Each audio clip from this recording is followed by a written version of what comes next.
Hoje a gente tem o prazer de receber conosco o Daniel, que poderia falar muito sobre as capacidades cognitivas dele, sobre o diploma dele, mas o que ele tem me ensinado com a amizade, com o valor da vida dele, é defini-lo em apenas uma coisa: um servo.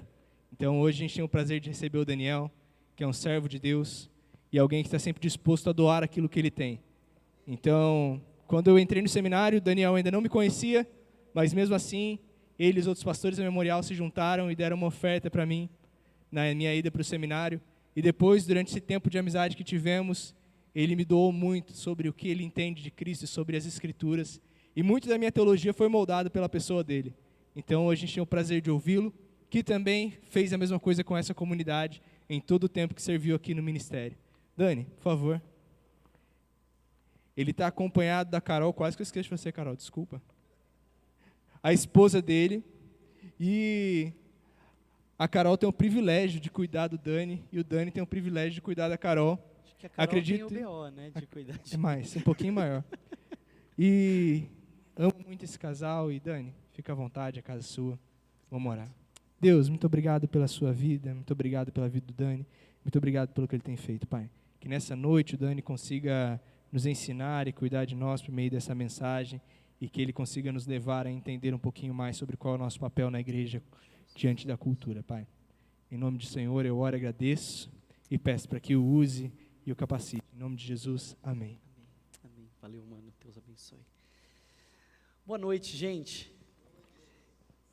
Como é de se esperar, eu estou me sentindo em casa, tá? Para aqueles que eu não conheço ou que não me conhecem, eu tive a alegria de servir aqui em Sião nos anos de 2012 e 2013, durante o período da minha formação teológica. Então eu tenho um carinho muito, muito grande por essa igreja. Mas eu já conhecia Sião de antes, porque o Joel, na época ministro de música aqui da igreja, dava aula de música na minha igreja de origem, no litoral, em São Sebastião.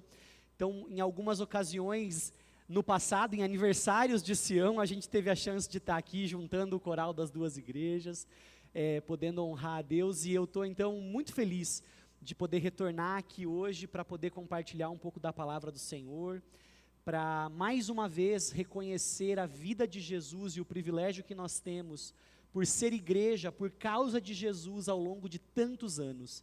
É uma alegria mesmo, uma honra para mim estar com vocês. Essa igreja é especial demais para mim. E eu quero, sem mais delongas, me aproximar do texto bíblico que a gente vai conversar nessa noite. A gente vive um momento na nossa sociedade, um momento no nosso país, que é muito delicado, e talvez delicado seja a palavra mais delicada para se referir à delicadeza do momento que nós vivemos. A gente vive um contexto de polarização, a gente diz A e é interpretado, você diz A, então quer dizer que, se você diz B, as pessoas já deduzem que logo, e você se sente cada vez mais pressionado por todos os lados, tendo que dizer alguma coisa que vai na direção de algo que uma outra pessoa está dizendo. E não necessariamente que você concorde com a opinião da outra pessoa, mas parece que o que a gente diz precisa ter o eco, ou ser o eco de algo que um outro alguém disse, e que então é emprestado por nós para ser reproduzido. É muito difícil abrir a boca no dia de hoje. A gente é interpretado o tempo inteiro. Hoje, por exemplo, a pregação de hoje, eu vou usar duas mulheres aqui. E aí é possível que algumas pessoas olhem assim, ele vai usar duas mulheres porque ele é um feminista. Longe disso. Eu vou usar duas mulheres do Antigo Testamento. Aí é possível que alguém olhe e diga, além de feminista, ele é um legalista. Afinal, vai usar o Antigo Testamento, esqueceu da graça do Novo Testamento. Você percebe como o nosso momento social interfere a forma como nós vivemos todas as relações, inclusive as relações no contexto da igreja. De modo que quando a gente para e se pergunta por que se importar com a igreja, ou por que a igreja deveria se importar com a cultura, é porque quer nós sejamos capazes de nos dar conta, quer não, nós estamos sendo influenciados por uma cultura. A gente às vezes é um pouco otimista a nosso próprio respeito, achando que nós temos competências e condições de deixar a cultura da porta para fora. Mas o fato é que há uma mentalidade social que opera em nós, que molda a forma como nós pensamos. Você sabe que, ao longo de toda a existência, de toda a criação do ser humano, Deus criou o ser humano com um objetivo: para a honra do Senhor, para o cuidado uns dos outros. E servir aos outros sempre foi uma atividade que se deu em um contexto. Nós não servimos robôs, nós servimos pessoas, gente de carne e osso, gente que tem valores, ideias com as quais às vezes concordamos e contra as quais às vezes nos posicionamos, mas nós sempre servimos. E a igreja em especial, na construção do seu ministério, sempre se posicionou, nunca dependendo de um contexto favorável. Quero dar um exemplo para vocês. Vou usar um nome aqui, é um nome em alemão, eu vou dizer o mais perto possível que eu conheço da pronúncia, depois o Jean me corrige, tá? Dietrich Bonhoeffer foi um pastor, eu poderia dizer que ele foi um pastor alemão, mas isso não ia soar bem, então ele foi um pastor luterano, alemão, que serviu durante um período em que Hitler exercia o seu governo, se é que a gente pode chamar o que Hitler fez de governo. Bonhoeffer assinou uma declaração que foi conhecida como a Declaração de Barmen, um documento oficial que se contrapunha ao governo da sua época. Ele afirmava o seguinte: Jesus Cristo, e não homem algum, ou o Estado, é o nosso único Salvador. Jesus Cristo, e não homem algum, ou o Estado, é o nosso único Salvador. Bonhoeffer ensinou, pregou, se dedicou a zelar por uma igreja. Ele protegeu diversos judeus, ajudou na fuga de judeus que eram perseguidos pelo nazismo. Ele disse em uma ocasião que eles rejeitavam a falsa doutrina de que a igreja poderia substituir a sua mensagem ou a sua organização ao seu bel prazer ou de acordo com as respectivas convicções ideológicas e políticas reinantes. No momento em que a igreja era tentada ou era coagida a negociar aquilo em que ela acreditava, Bonhoeffer disse: não. Nós temos um manual, nós temos uma base sobre a qual nós construímos aquilo em que acreditamos, e ainda que seja necessário pagar um alto preço por crer naquilo que cremos, nós continuaremos crendo. Como um desdobramento das suas convicções, no dia 9 de abril de 1945, aos 39 anos ele foi assassinado, foi morto, enforcado, como uma sentença pela sua oposição ao modelo ditatorial de Hitler. Eu estou me valendo desse exemplo para evidenciar o meu ponto de que nós, como igreja de Jesus, nós não dependemos de um contexto favorável para servir. Nós servimos apesar de um contexto desfavorável. E muitas vezes servimos apesar de um contexto favorável. Porque o conforto muitas vezes nos coloca numa posição de comodidade, de inércia, que nos impede o movimento, que nos impede a ação. Nós então não nos importamos com as vigências políticas, nós então não dependemos de posicionamento político para fazer aquilo que nós temos para fazer, porque a nossa missão diz respeito à sujeição à voz de Jesus e não à sujeição à voz de movimento social algum. Isso porque ao longo da história, nós, como igreja, sempre nos posicionamos. Muitas vezes, nós tentamos evitar as trevas, mas como igreja, nós entendemos que as trevas são a exata oportunidade em que Deus nos coloca para que a luz seja melhor vista. A luz não é tão necessária num dia claro. Ela é mais necessária quando a treva é mais densa. Então, quanto mais corrupta for a sociedade, quanto mais decaída for a sociedade, maior é a necessidade da igreja. Mais evidente fica a necessidade do desempenho da nossa responsabilidade como igreja de Cristo Jesus. Isso porque ao longo da história, sistemas políticos, econômicos e sociais sempre se levantaram tentando criar oposição contra a igreja. Eu vou citar somente um. Por exemplo, muitos de nós conhecem a frase de Karl Marx: a religião é o ópio do povo. Essa frase está escrita na sua crítica da filosofia do direito de Hegel, que ele escreveu em 1844. Só que antes dessa frase, que é muito citada, existe um outro contexto, um restante de argumento que às vezes não é conhecido.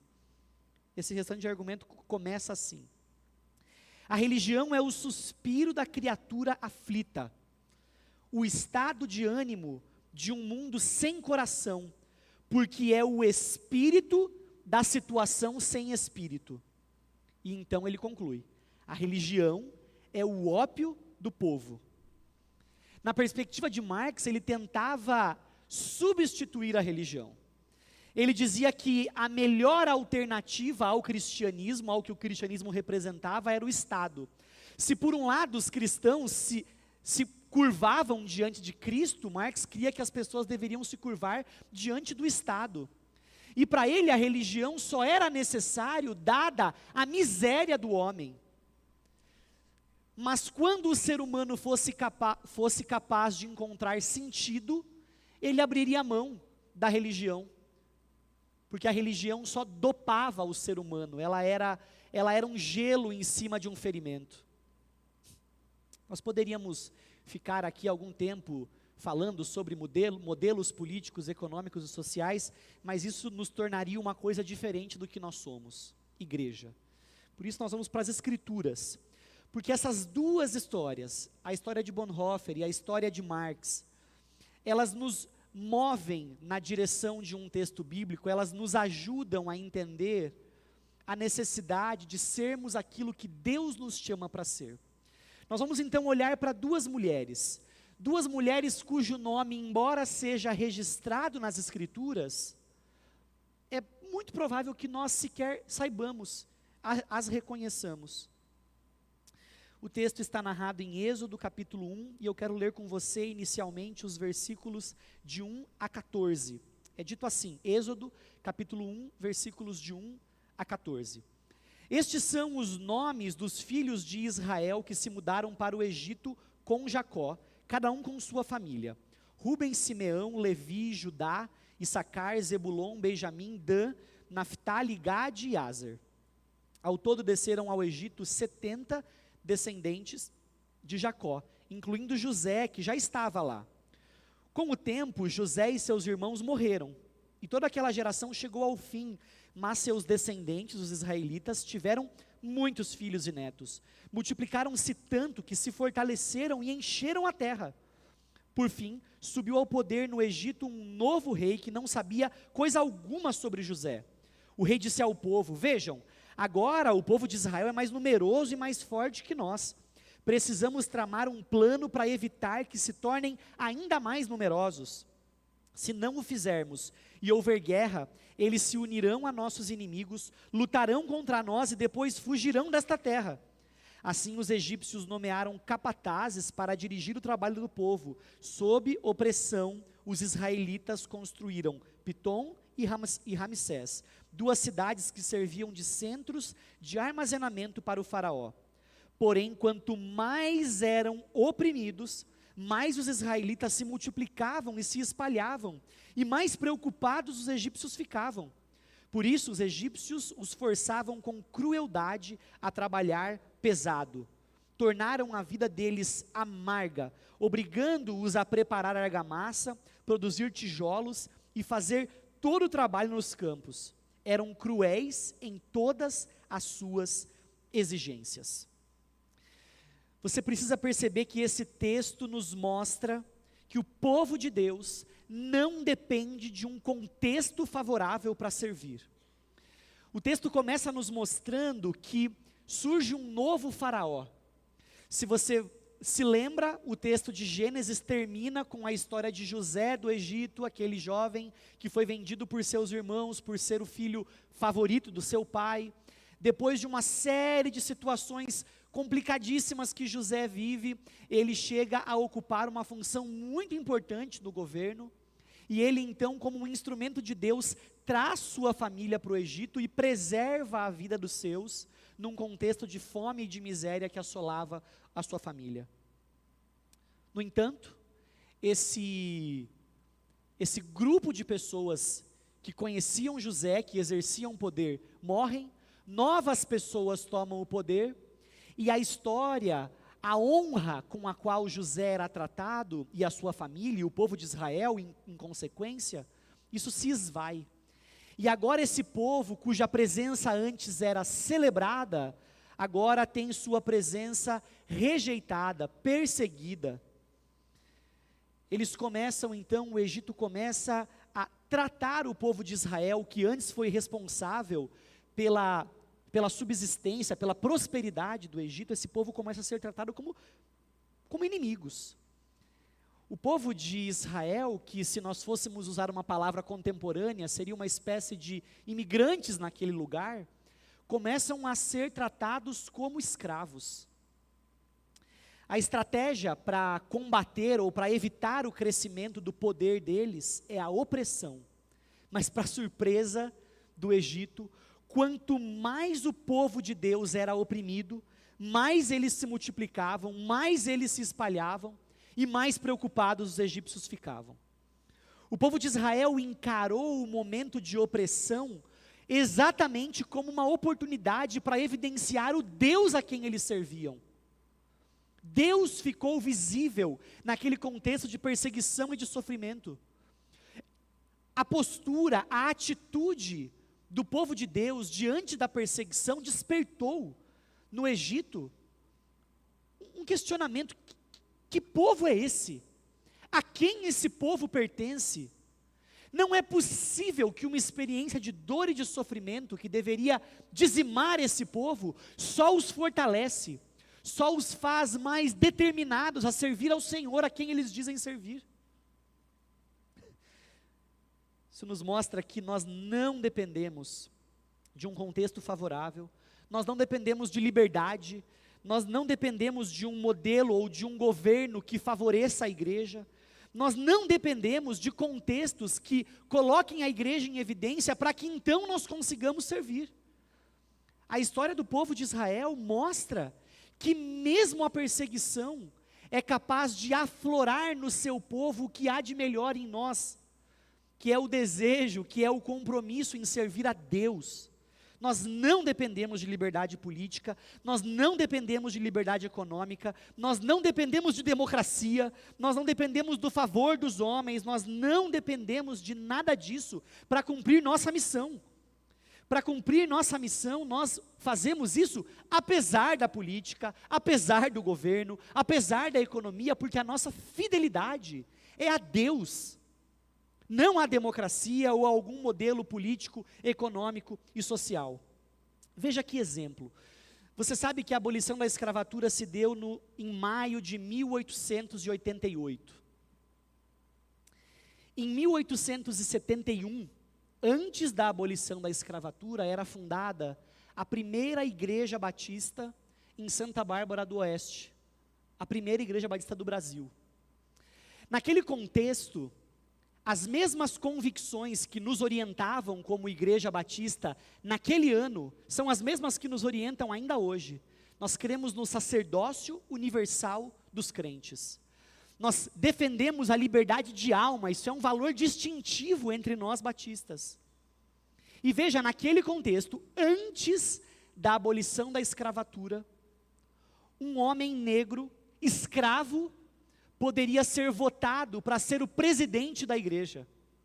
Uma mulher, mesmo antes do movimento que pleiteou o direito de voto às mulheres, muito antes de a sociedade se organizar para oferecer às mulheres o direito de voto, no contexto de uma igreja batista, as mulheres já podiam votar. A igreja não depende do Estado para defender aquilo em que ela acredita e para se posicionar no seu contexto, para afirmar os seus valores, para afirmar aquilo que a move, a partir de Cristo Jesus. Logo, se nós queremos defender as mulheres, não precisamos do feminismo para isso, precisamos da palavra de Deus, de Cristo Jesus. Se queremos defender aqueles que são vítimas do racismo, não precisamos de movimentos antirracismo, nós precisamos da palavra de Deus, de Cristo Jesus, para fazer isso. Porque aqueles valores de liberdade que as Escrituras nos deixaram, têm sido cooptados por movimentos, ora de direita, ora de esquerda. E então, quando você se posiciona a favor de algo que as Escrituras dizem ser certo, você acaba sendo categorizado de um lado ou de outro. Faz ação social, esse é de esquerda. Defende a família, esse é de direita. Não! Nós somos cristãos. Por isso atendemos e cuidamos do órfão, do pobre, da viúva. Lutamos pela família não porque somos de direita, mas porque a família é um ideal de Deus. Antes de haver posicionamentos políticos, Deus criou a família. E é por isso que nós afirmamos o valor da família. E nós não dependemos de modelos políticos e econômicos para continuar afirmando a família. Porque se um governo entrar e tentar dissolver a família, nós como igreja continuaremos reconhecendo o valor da família, porque a palavra de Deus diz, e não porque o político diz. A nossa fidelidade é aquilo que Deus diz, não aquilo que a plataforma política diz, não aquilo que a campanha de um candidato A ou B diz. E neste momento social, mais do que nunca é importante, é premente, grita para nós, é urgente que nós declaremos aquilo em que cremos, de acordo com a palavra de Deus. Porque nunca antes as nossas convicções bíblicas têm sido tratadas, têm sido usadas como moeda de manipulação. Mas nós precisamos da palavra de Deus, nós precisamos de Deus e não de políticos. A política tem o seu valor, ela tem o seu lugar, mas quer nós vivamos no próximo mandato um contexto favorável para a igreja, quer um contexto desfavorável para a igreja, isso não nos muda, porque aquilo em que nós acreditamos continua sendo nossa base, independente de um contexto favorável ou desfavorável. Nós não dependemos de um contexto favorável para servir. O texto continua e você deve imaginar nessa altura do campeonato que o povo de Israel deve estar se organizando para criar um sindicato para defender a sua causa e se levantar contra o faraó. Mas não é bem isso que o texto diz, não é assim que o povo de Deus reage.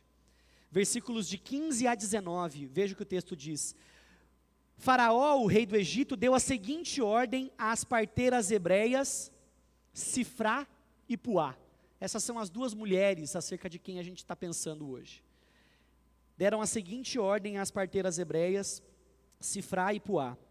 Quando ajudarem as hebreias a dar à luz, prestem atenção durante o parto.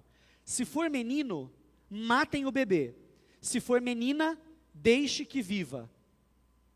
Mas as parteiras temiam a Deus e se recusavam a obedecer à ordem do rei. Assim, deixavam os meninos viver. Então o rei do Egito mandou chamar as parteiras e lhes perguntou: por que fizeram isso?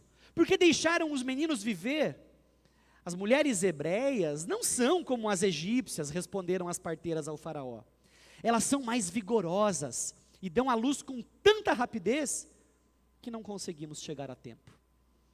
Eu consigo ver as parteiras dando essa resposta com um risinho assim, bem discreto no canto da boca assim. Veja que interessante. Nós, se por um lado nós não dependemos de um contexto favorável para servir, nós também não dependemos de uma posição proeminente para servir. Embora Deus possa usar gente em posição proeminente, como havia feito capítulos antes em Gênesis com José, Ele não depende disso.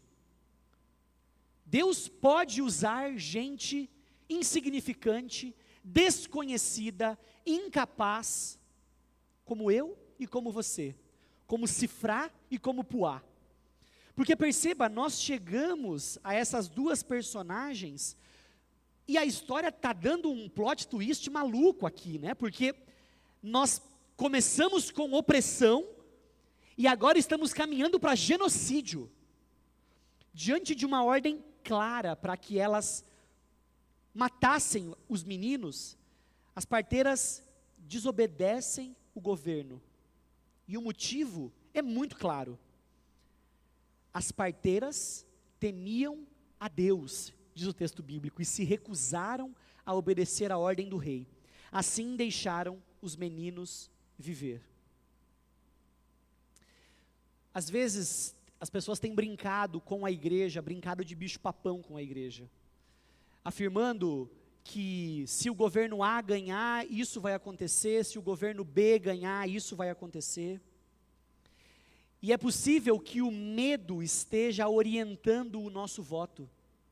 É possível que uma busca por favorecimento esteja orientando o nosso voto, ou é possível que o medo de sofrer esteja orientando o nosso voto.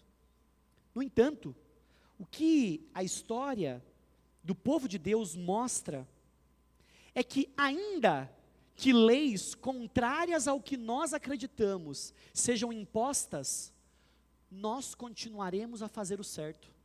Nós não dependemos de um modelo jurídico que nos ampare para fazermos o certo, porque nos sujeitamos como povo de Deus às leis de Deus. Isso quer dizer, inclusive, que nós precisamos estar dispostos a pagar o preço de possível perseguição, se isso for o preço por obedecer a palavra de Deus. Mas nós não precisamos temer a necessidade de obedecer a Deus e desobedecer aos homens. Deus pode fazer isso, Deus pode se valer desse tipo de recurso para provar seu povo, para evidenciar a sua luz no meio das trevas. E às vezes, Deus leva os seus para o deserto, para que ali Ele possa tanto ensinar e capacitar os seus, quanto para evidenciar o seu poder para aqueles que ainda não pertencem a Ele.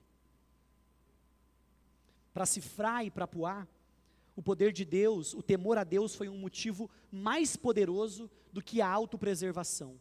Num contexto em que a obediência a Deus podia custar a própria vida, aquelas duas mulheres decidiram seguir obedecendo a Deus. O texto de Êxodo é escrito na língua hebraica, e a língua hebraica tem um modelo de rimas que é diferente do que nós temos. Na nossa língua, na língua portuguesa, nós rimamos sons. Na língua hebraica, eles rimam ideias. Quando nesse texto diz que as parteiras temiam a Deus e se recusaram a obedecer à ordem do rei, há uma rima de ideias, há um paralelismo traçado aqui. As parteiras temiam a Deus, por isso se recusaram a obedecer o rei. Temor a Deus, obediência ao rei. O que isso significa? Aquele a quem você teme é aquele a quem você obedece. Se você teme a Deus, você obedece a Deus. Aquele a quem mais você teme é aquele a quem mais você obedece. E essas mulheres temiam a Deus mais do que ao rei. Por isso obedeceram a Deus mais do que ao rei. A sua obediência é posta à prova a partir do termômetro do temor. É por isso que o temor do Senhor é o princípio da sabedoria, porque quando nós tememos a Deus, obedecemos a Ele, não tememos mais ninguém. Diante do questionamento pelo rei sobre o motivo de terem deixado as crianças viverem, as mulheres usam desse argumento, as mulheres hebreias são muito vigorosas para dar à luz. A gente não sabe dizer se isso foi uma mentira que elas contaram, se elas manejaram a verdade. Eu começo a imaginar uma mulher hebreia para dar à luz, manda um WhatsApp para Sifrá e para Puá, Josefina vai dar à luz agora, precisamos de uma parteira lá. E eu imagino Sifrá e Puá indo bem devagarzinho assim, sabe? Deus, faz essa criança nascer antes da gente chegar, para a gente não ter que fazer nada. E chegava lá, graças a Deus, nasceu a criança, não precisamos fazer nada. O texto continua, versículos 20 e 22, vamos ler. Deus foi bondoso com as parteiras e os israelitas continuaram a multiplicar-se e tornaram-se cada vez mais fortes. E porque as parteiras temeram a Deus, ele deu a cada uma delas sua própria família. Então o faraó deu a seguinte ordem a todo o seu povo: lancem no rio Nilo todos os meninos hebreus recém-nascidos, mas deixem as meninas. Nós servimos a Deus não por causa de um contexto favorável, nós não servimos a Deus por causa de uma posição muito elevada, nós servimos a Deus porque nós obedecemos a Deus. Esse é o resultado natural. E aqueles que se sujeitam à voz de Deus, aqueles que obedecem a Deus, usufruem das bênçãos decorrentes da obediência. Ao obedecer a Deus, aquelas mulheres foram abençoadas. Esse texto, se a gente fosse traduzir ao pé da letra, a gente poderia redigir algo mais ou menos assim: ele deu a cada uma delas uma própria família. Ou, Deus fez casas para elas. Daqui a gente infere que essas mulheres até então não eram mães. Mas o favor de Deus é estendido sobre essas mulheres que preservam a vida de tantas crianças. E Deus dá casas a elas, dá família a elas. É assim que Deus faz. Aquilo com o que você se compromete, se torna aquilo que move sua vida. E se torna o ambiente de providência de Deus. Aquilo com o que você se compromete, se torna o ambiente de providência de Deus. Porque quando nós passamos a nos importar com aquilo que Deus se importa, os nossos valores são transformados. E não é que Deus passa a dar aquilo que nós queremos, é que nós começamos a ansiar por aquilo que Deus quer, e Deus então faz aquilo que Ele tem em mente. Mas porque nós agora valorizamos o que Deus valoriza, quando recebemos aquilo pelo que oramos, reconhecemos nisso a virtude ou o poder de Deus, e não a nossa capacidade. Deus, Ele se inclina, porque os nossos valores se assemelham aos dele. Deus se inclina, porque nós perseguimos os valores dele. Mas Ele se inclina mesmo quando nós fugimos dele, mesmo quando nós resistimos àquilo que Ele está fazendo. Ele se inclina mesmo quando nós não somos capazes de ser fiéis a Ele, mesmo quando nossa fidelidade é frágil, debilitada. A história continua, mas eu sugiro que hoje, ao voltar para casa, em vez de ligar no Fantástico, você continue lendo o texto de Êxodo. Eu tenho certeza que isso vai ser edificante para você. Mas quando nós lidamos com realidades como essa, que foi retratada aqui no texto de Êxodo, nós podemos nos perguntar, mas então quem vai cuidar de gente que sofre? A gente vai olhar para o sofrimento e para a opressão, e a gente vai ficar calado, a gente não vai ligar para isso? E eu fui consolado pelo Salmo 146, versículos de 7 a 9, em que o salmista diz assim: Ele defende a causa dos oprimidos e dá alimento aos famintos. O Senhor liberta os presos, o Senhor dá vista aos cegos, o Senhor levanta os abatidos, o Senhor ama os justos, o Senhor protege o estrangeiro e sustém o órfão e a viúva, mas frustra os propósitos dos ímpios. Quando nós confiamos nestas declarações sobre o Deus que cuida, nós entendemos que o motivo para essa confiança é estabelecido a partir de um imperativo, de uma ordem anterior, no versículo 3. Não confiem em príncipes, em meros mortais, incapazes de salvar. Nossa confiança radicalmente deve estar depositada em Deus. E tem um jeito, Deus está nos dando um termômetro fácil para aferir onde a sua confiança está colocada. No próximo domingo, ao verificar o aplicativo do TSE que vai mostrar o resultado das eleições, se você for surpreendido com a vitória do seu candidato, e isso produzir em você uma alegria muito grande, é possível que a sua confiança não esteja em Deus, mas no seu candidato. Mas se ao ver o resultado das eleições, você perceber que o seu candidato foi derrotado, e isso produzir no seu coração uma tristeza, uma preocupação ou um medo, é possível que a sua confiança esteja colocada em um candidato e não no Senhor. Porque nós não pertencemos a este mundo. Nós não somos governados pelos homens que estão ali. Eles são instrumentos, eles são varas na mão de Deus. Deus é o nosso governante. E Deus nunca teve preocupação ou dificuldade de se valer de instrumentos iníquos para cumprir o seu propósito. Deus nunca precisou de um contexto favorável para cumprir o seu propósito. Deus nunca dependeu de pessoas para fazer aquilo que Ele queria fazer. Quando foi necessário, até uma mula Ele usou.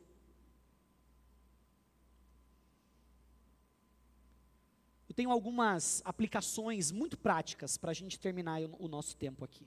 A primeira delas, não idolatre o Estado. Isso parece uma coisa óbvia, mas a obviedade é talvez a mãe da sabedoria.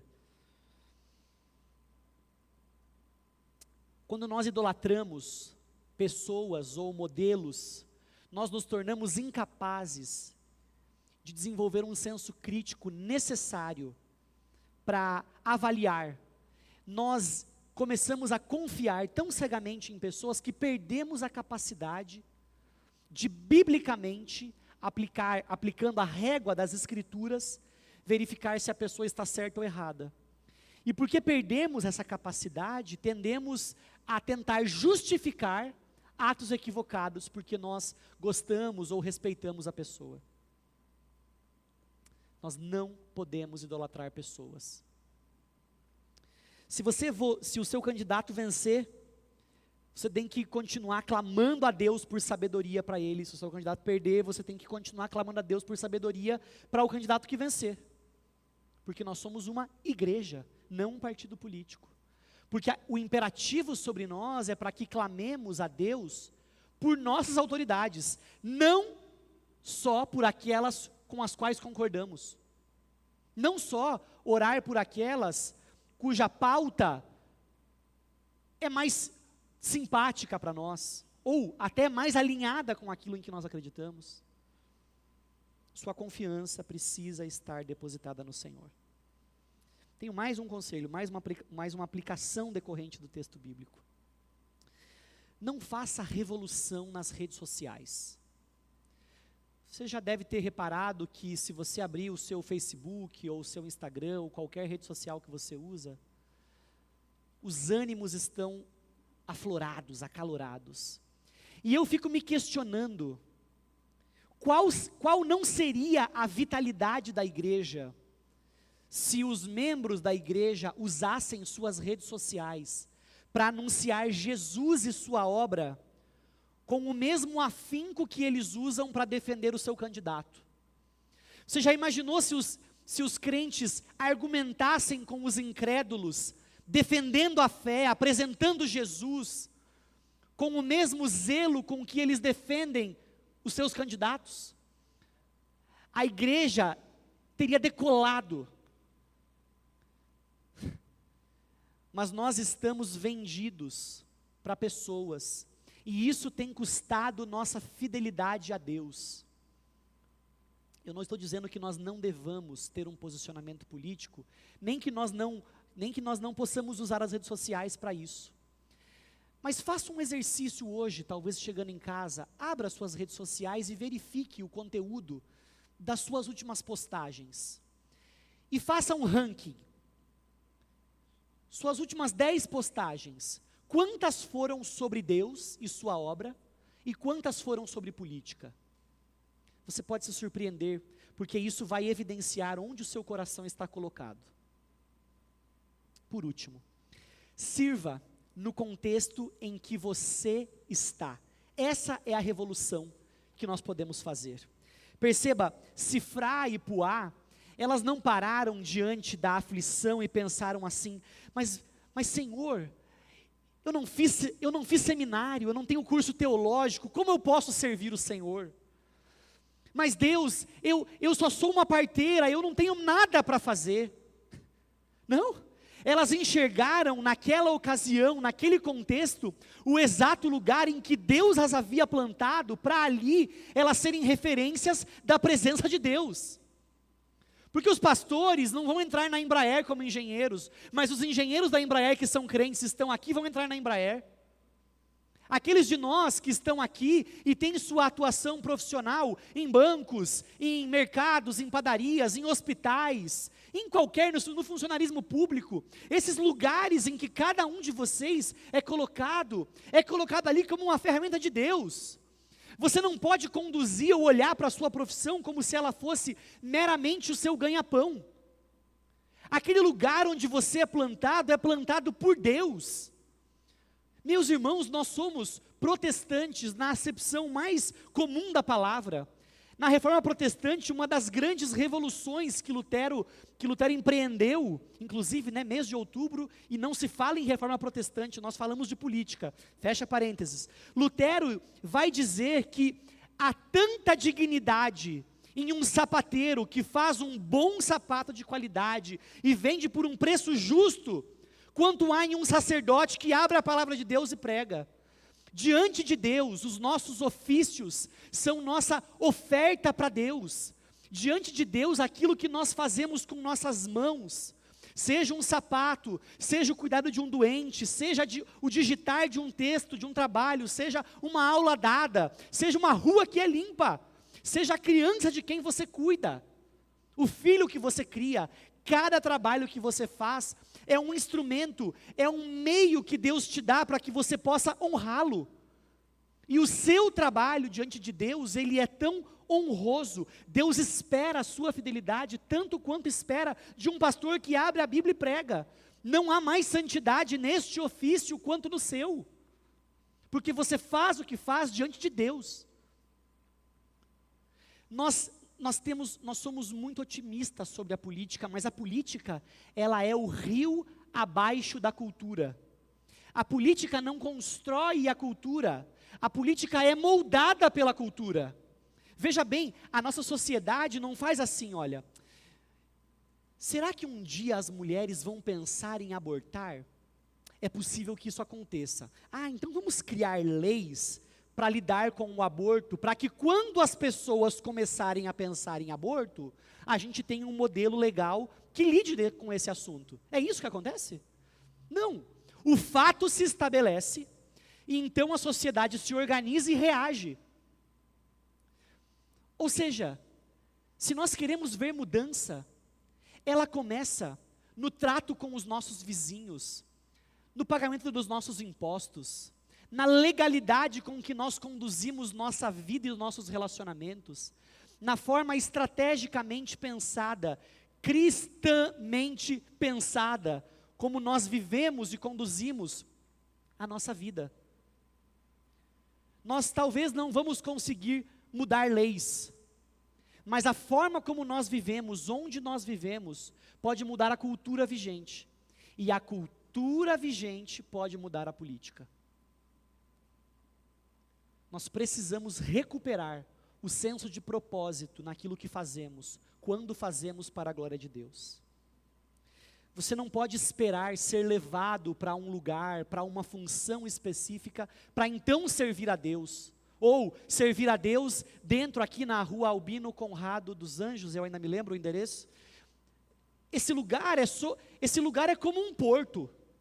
O porto é o lugar mais seguro para um navio.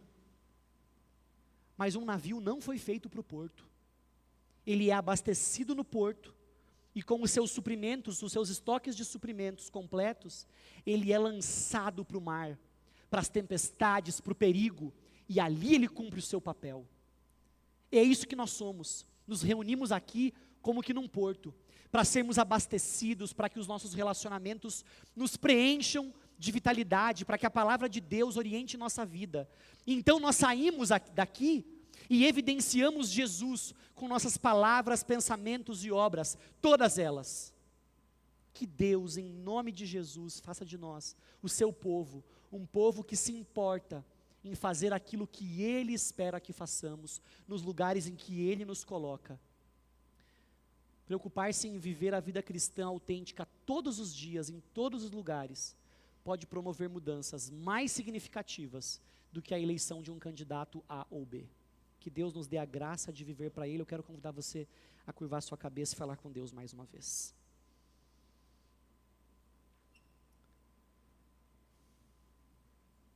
Senhor, diante do barulho da política, nós nos calamos. Diante do barulho da ideologia, nós nos calamos. Diante das inúmeras vozes que tentam moldar os nossos valores, nós nos calamos. Mas, sobretudo, diante do Senhor, nós nos calamos. Calamo-nos para ouvir a Tua voz, e uma vez que a ouvimos, Deus, nós nos levantamos, abrimos nossa boca e reproduzimos e ecoamos aquilo que o Senhor nos diz, para que então, com Tua voz, com Tua palavra, possamos rebater ideologias, possamos levar cativos os pensamentos, até que eles se sujeitem à autoridade de Cristo Jesus. Fazemos isso com um santo temor, Deus, com um santo tremor, diante da Tua poderosa voz. Em nome de Jesus, Deus, que Tua voz continue dirigindo Tua igreja, que Tua voz continue dando o norte para a nossa atuação, continue nos movendo de onde estamos, para sermos referências do Senhor, para sermos luzeiro do Senhor em um mundo que se perde, para sermos luz do Senhor em trevas cada vez mais densas. Deus, renova em nosso coração um compromisso contigo. Renova em nosso coração uma desconfiança sobre as pessoas, sobre políticos, sobre modelos econômicos, sobre governos. E lembra-nos, Deus, em nome de Jesus, que o poder está em Tuas mãos e que por isso nós podemos descansar. Deus, capacita-nos para a perseguição, para vivenciarmos perseguição, mas capacita-nos também, Deus, para vivenciarmos o conforto. Que ao viver o conforto, Deus, nós não nos esqueçamos do Senhor.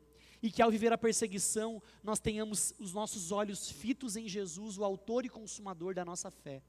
Santifica a Tua igreja, santifica o Teu povo e usa-nos, Deus, hoje e sempre para a Tua glória, em nome de Jesus. Amém. Que Deus abençoe vocês, meus irmãos, que Deus nos dê a graça de crescer como Sua igreja, em fidelidade a Ele, o representando por onde quer que nós passemos. Que Deus te abençoe.